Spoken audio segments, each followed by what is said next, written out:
नमस्कार। हम सभी महाभारत के पात्र भीष्म पितामह को भली भांति जानते हैं।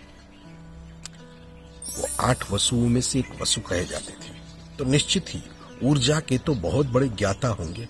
तभी तो उनके पास इच्छा मृत्यु का वरदान था। फिर भी उन्होंने मृत्यु के लिए जो श्रेष्ठ दिन चुने थे ना, वो दिन थे सूरज जब उत्तर की तरफ गति करे, माने उत्तरायण के बाद के दिन।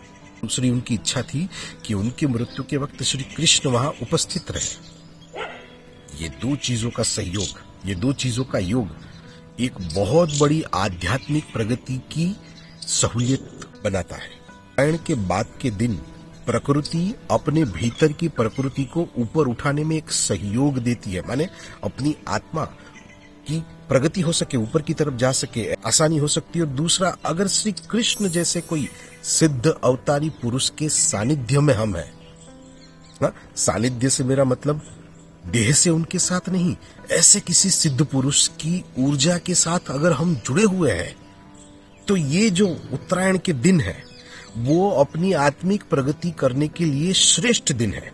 अगर हम शरीर में है तो वो आत्मिक प्रगति कर सके, ऐसी सहूलियत है।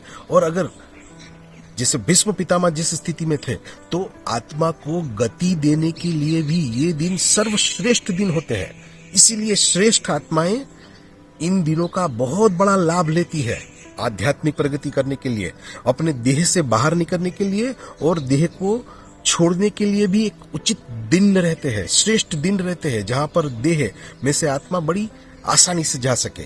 तो जो सिद्ध पुरुष हो वो भी जानते हैं कि अगर कोई श्रेष्ठ आत्मा, कोई अवतारी आत्मा धरती पर हो और उत्तरायण के दिन हो, तो आत्मा को शरीर छोड़ने में बहुत बड़ी आसानी रहती है। और अगर हम शरीर में है तो आत्मिक प्रगति के लिए बहुत बड़ी आसानी रहती है।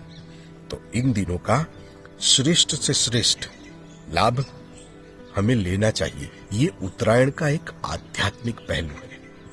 नमस्कार।